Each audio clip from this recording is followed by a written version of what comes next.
Cartoon Network made some huge announcements today. New shows, new seasons, and a crossover special of these two characters. A mother-forking crossover of these two characters.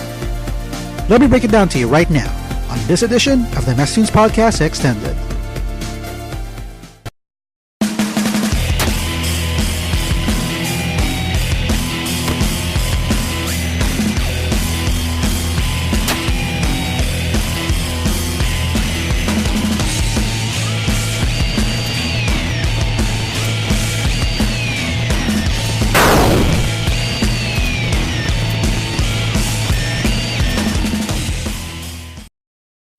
Turner Broadcasting made their press release today regarding Cartoon Network's programming and digital slate for the 2015-2016 season.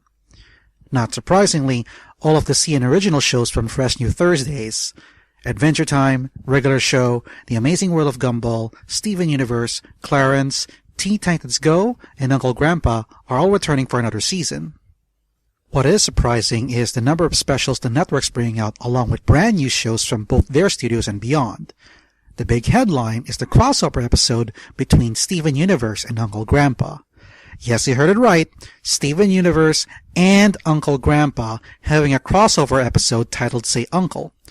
Quoting from the press release, two of your favorite Cartoon Network series, Steven Universe and Uncle Grandpa, are joining forces for a special crossover episode.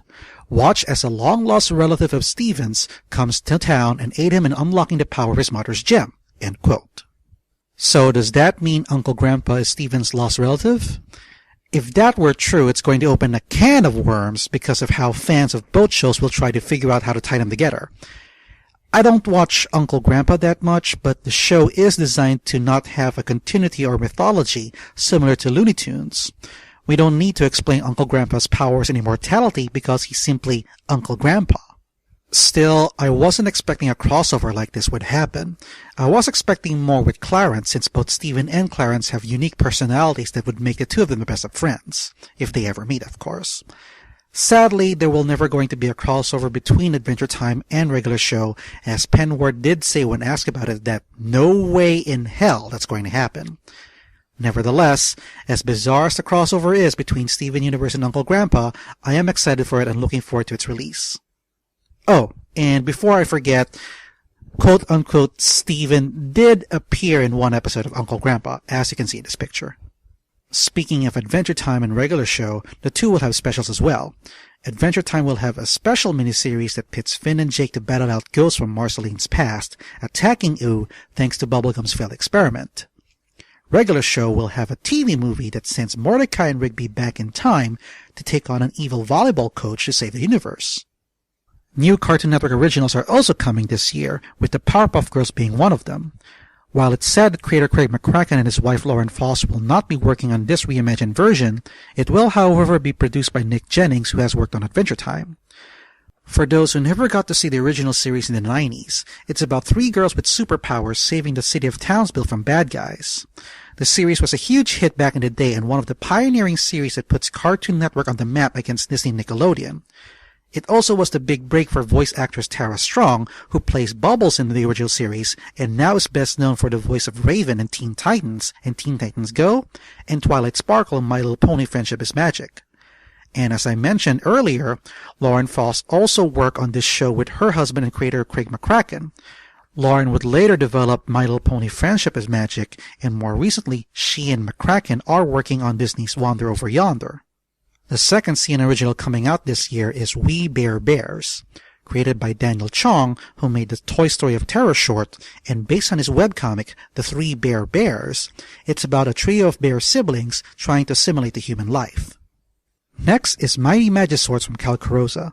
It's Cartoon Network's first digital series of two siblings forming a team of warriors for hire embarking on a crazy quest to find magical swords. Another digital series is Long Live the Royals, created by Sean Zealous of Regular Show. Apologies if I didn't get the name right. I can only describe the show as an animated version of MTV's The Osbournes.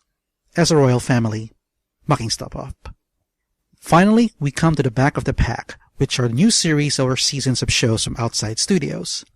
First up, Total Drama presents The Redonkulous Race, another season of the Total Drama series.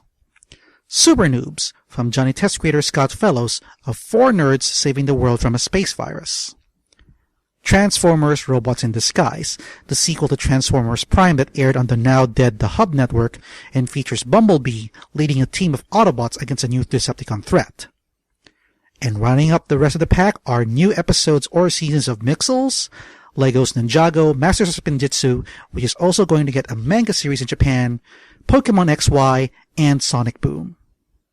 There are, however, a number of series the press release did not mention for some strange reason. Wabbit, which is the latest series based on the Looney Tunes characters and starring Bugs Bunny. Lakewood Plaza Turbo from Ian Jones Quarry, who worked on Steven Universe, Adventure Time, and Bravest Warriors. Be Cool Scooby-Doo, and Inspector Gadget, the latter already airing outside the US. I've been told that more likely the shows are not mentioned in the press release because they may be headed to the rebranded Boomerang network, as that's where the new Inspector Gadget series is currently airing. However, I do not have any credible source on whether or not that will be the case for the other shows. I cannot express how much I'm excited over this press release.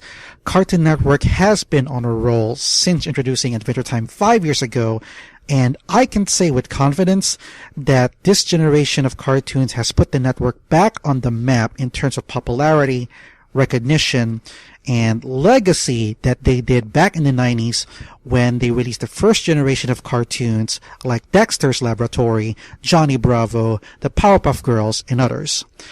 I only wish the same can be said with Nickelodeon and Disney in terms of their animated content, but I will leave it at that.